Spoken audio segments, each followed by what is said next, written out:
করিমগঞ্জ তাড়াইল উপজেলা নিয়ে গঠিত কিশোরগঞ্জ ৩ আসনের নির্বাচনী এলাকা। অনুন্নত যোগাযোগ ব্যবস্থার, স্বাস্থ্য ও শিক্ষার উন্নয়ন না হওয়ায় ক্ষোভ রয়েছে ভোটারদের মধ্যে। নির্বাচনে জিতলে এবার এলাকার উন্নয়নের প্রতিশ্রুতি দিচ্ছেন প্রার্থীরা। তরিক ইসলামের রিপোর্ট। ভোটের গাড়ি নিয়ে এবার আমাদের গন্তব্য রাজধানী ঢাকা থেকে ১২০ কিলোমিটার দূরত্বের ঢাকা বিভাগের আওতাধীন করিমগঞ্জ তাড়াইল উপজেলা নিয়ে গঠিত কিশোরগঞ্জ ৩ আসনে। ৪ লাখের বেশি ভোটারের এই আসনের অধিকাংশ মানুষের পেশা কৃষি। রাস্তার দুপাশ জুড়ে শুধুই দেখা মেলে বিস্তীর্ণ কৃষি জমির। ঢাকার অন্তর্গত হলেও উন্নয়নের ছোঁয়া লাগেনি এই আসনটিতে। অনুন্নত যোগাযোগ ব্যবস্থা ও অপ্রশস্ত সড়ক, যার ফলে যানজট যেন নিত্যসঙ্গী এখানকার মানুষের। ঝুঁকি নিয়ে বাসের সাঁকো দিয়েই চলে পারাপার। রয়েছে মাদক ও কিশোর গ্যাংয়ের দৌরাত্ম্য। এই এলাকার মধ্যে একজন যোগ্য, সৎ, শিক্ষিত এবং নিষ্ঠাবান প্রার্থী চাই।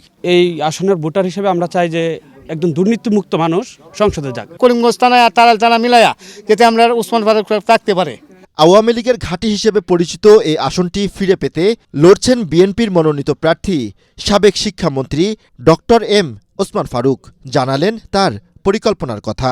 আমি যদি নির্বাচিত হই, আমি প্রথম যানজট দূর করা, মানুষের জীবন থেকে যাতায়াতের সুবিধা দেওয়া।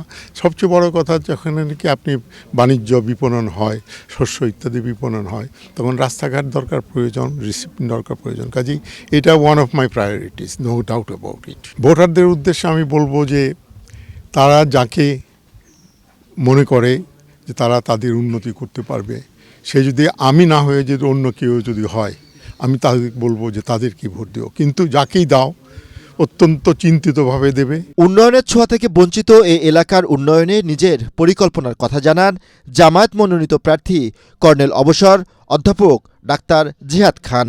এমন কোনো দিক নাই যেখানে আমাদের সংস্কারের প্রয়োজন নেই। সব ক্ষেত্রে আইন শৃঙ্খলার ক্ষেত্রে খুবই খারাপ অবস্থা। এই সব ক্ষেত্রে আমি নির্বাচিত হলে মানুষের কল্যাণের জন্য এই কাজ করে যাব এবং আমার ব্যক্তিগত চাওয়া পাওয়ার কিছু নেই। শুধু এলাকার উন্নতি হবে, মানুষ সুখে থাকবে, আরামে থাকবে। হয়তো তারা একদিন মনে করবে যে এরকম একজন এমপি হয়েছিল, তাদের জীবনে আসছিল। এইটাই হচ্ছে আমার চাওয়া। এছাড়াও এই আসনে নির্বাচনের মাঠে রয়েছেন জাতীয় পার্টির সাবেক মহাসচিব মুজিবুল হক চুন্নু। জোটের অংশ হিসেবে বিগত সময়ে এই আসনে ৮ বার জাতীয় পার্টি, ৩ বার আওয়ামী লীগ ও ২ বার বিএনপি জয়লাভ করে। করিমগঞ্জ তাড়াইল নিয়ে গঠিত কিশোরগঞ্জ ৩ আসন ঢাকা বিভাগের অংশ হলেও উন্নয়নের ছোঁয়া লাগেনি এই আসনটিতে। আসন্ন জাতীয় নির্বাচনে এই আসনে বিএনপির প্রার্থী হিসেবে লড়ছেন সাবেক শিক্ষামন্ত্রী ওসমান ফারুক। জামায়াতের প্রার্থী হিসেবে রয়েছেন স্বনামধন্য ডাক্তার জিহাদ খান। রয়েছেন জাতীয় পার্টির সাবেক মহাসচিব মুজিবুল হক চুন্নুও।